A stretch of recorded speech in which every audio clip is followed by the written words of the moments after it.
আসসালামু আলাইকুম। কারক ও বিভক্তি এই টপিকটা থেকে প্রশ্ন আসে না এমন জব এক্সাম নাই বললেই চলে।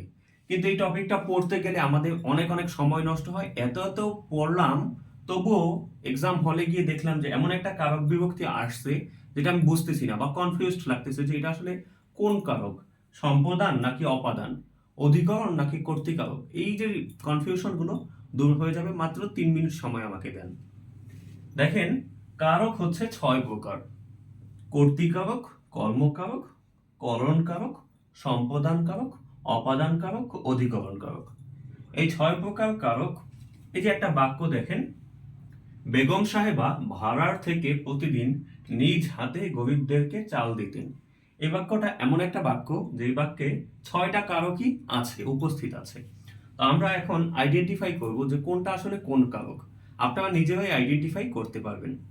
দেখেন, কর্তৃকারক হচ্ছে বাক্যকে যদি আমরা কে বা কারা দিয়ে প্রশ্ন করি, যে উত্তর পাবো সেটাই হলো কর্তৃকারক। হ্যাঁ, এই যে একটা বাক্য না, এই বাক্যকে আমরা যদি বলি কে কে করেছে এই কাজটা বা কারা করেছে, যে উত্তরটা পাচ্ছি সেটাই আমাদের কর্তৃকারক।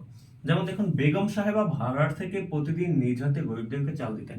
আমি যদি প্রশ্ন করি কে নিজ হাতে চাল দিতেন, আপনি কি উত্তর বলবেন? অবশ্যই উত্তরে বলবেন বেগম সাহেবা। তাহলে এই বেগম সাহেবাই হচ্ছে আমাদের কর্তৃকারক। বেগম সাহেবা, বেগম সাহেবা হচ্ছে আমাদের কর্তৃকারক, কারণ বাক্যকে কে বা কারা দিয়ে প্রশ্ন করলে যে উত্তর পাবো সেটাই হচ্ছে আমাদের কর্তৃকারক। এরপর দেখুন কর্মকারক। কর্মকারক হচ্ছে বাক্যকে কি বা কাকে দিয়ে প্রশ্ন করলে যে উত্তর পাবো।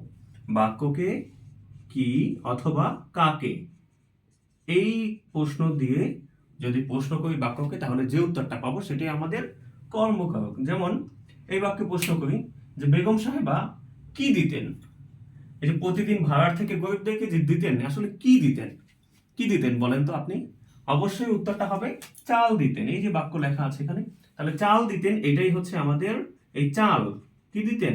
চাল দিতেন, এটা না, দেওয়াটা হচ্ছে ভার্ব, কিন্তু চাল যে দিতেন এই চালটাই হচ্ছে আমাদের কর্মকারক। আমরা কি বুঝতে পারছি? তাহলে বাক্যকে যদি প্রশ্ন করি কি করেছে কাজটা, যে উত্তর হবে সেটা হবে কর্তৃকারক। বাক্যকে যদি প্রশ্ন করি কি করেছে বা কি দিয়েছে, তাহলে যে উত্তরটা পাচ্ছি সেটাই হলো আমাদের কর্মকারক। এখন আসি করণকারক। করণ মানে হচ্ছে যন্ত্র, উপায় বা সহায়ক বা মাধ্যম।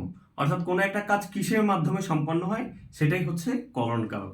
যেমন আপনারা আমার কাছে ক্লাস করছেন কিসে? অনলাইনে। তাহলে অনলাইন একটা মাধ্যম আমাদের, অথবা যদি বলি মোবাইলের মাধ্যমে ক্লাস করছেন, তাহলে মোবাইল হচ্ছে এখানে মাধ্যম। তাহলে ওই যে মাধ্যম বা বস্তু বা যন্ত্র সহায়ক যেটা, সেটাই হচ্ছে আমাদের করণকারক। ওকে, কিন্তু এই বাক্যে দেখুন, বেগম সাহেবা ভাড়ার থেকে প্রতিদিন নিজ হাতে গরিবদের চাল দিতেন। এই যে চাল দেওয়ার যে কাজটা, এটা কিভাবে করতেন? কিসের দ্বারা? বাক্যকে যদি আমরা প্রশ্ন করি কিসের দ্বারা বা কি উপায়ে, হ্যাঁ, কিসের দ্বারা বা কি উপায়ে বা কোন মাধ্যমে, হ্যাঁ, তাহলে যে উত্তরটা পাচ্ছি সেটাই হচ্ছে আমাদের করণকারক। যেমন তিনি ভাড়ার থেকে প্রতিদিন নিজ হাতে, নিজ হাতে অর্থাৎ নিজের হাতের মাধ্যমে তিনি কি চাল দিতেন। তাহলে হাত হচ্ছে এখানে আমাদের করণকারক, নিজ হাতে। এই নিজ হাতে হচ্ছে আমাদের কি করণকারক। অর্থাৎ কিসের দ্বারা, কিসের মাধ্যমে, কি উপায়ে? নিজের হাতে, নিজের হাতের দ্বারাই তো সে চাল দিতেন, তাই না?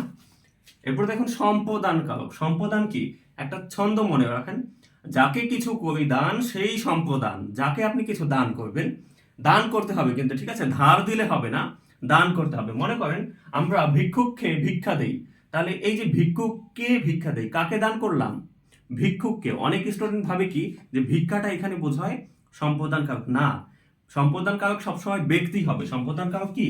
ব্যক্তি, বস্তু নয়, ব্যক্তি। অর্থাৎ আপনি যাকে দান করছেন, যা দান করছেন সেটা না, যেটা দান করছেন সেটা তো আপনার কর্মকারক, ঠিক না? কিন্তু যাকে দান করতেছেন সে হচ্ছে এখানে, সে হচ্ছে কি সম্পদান কারক। যাকে কিছু করিদান, করিদান সেই কি সম্পদান, সেই সম্পদান। তাহলে দেখেন, এই যে বাক্য আমাদের উক্ত বাক্য, এই উক্ত বাক্যে আমরা কাকে দান করেছে? বেগম সাহেবা ভাড়ার থেকে প্রতিদিন নিজ হাতে গরিবদেরকে চাল দিতেন। অর্থাৎ এই যে চাল দেওয়ার যে কাজটা, দান যে করেছেন, এটা কাদেরকে দিতেন? এই গরিবদেরকে। তাহলে গরিবদেরকে হচ্ছে আমাদের, গরিবদেরকে এটাই হচ্ছে আমাদের সম্প্রদান কারক। বুঝতে পেরেছি? অপাদান কারক বাক্যকে যদি প্রশ্ন করি কোথা হতে, কোথায় হতে বা কোথা থেকে, কোথায় থেকে বা কোথায় হইতে, ঠিক আছে, এইগুলো দিয়ে যদি প্রশ্ন করি যে উত্তর পাবো সেটাই হচ্ছে অপাদান কারক। যেমন এই যে উনি চাল দিছেন, চাল দেওয়ার কাজটা আজ করেছেন, এই চালটা কোথায় ছিল, কোথা থেকে তিনি দিলেন? দেখেন ভাড়ার থেকে, ভাড়ার বলতে এখানে রেন্ট বা ওই যে বাড়ি ভাড়া সেটা কিন্তু না।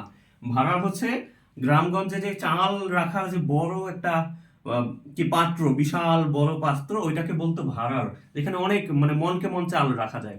সেই ভাড়ার থেকে কি চাল এনে তিনি গরিবদেরকে দিয়েছেন। তো এই ভাড়ার হচ্ছে আমাদের অপাদান কারক। এখানে একটা চন্দ্রবিন্দু আছে সম্ভবত।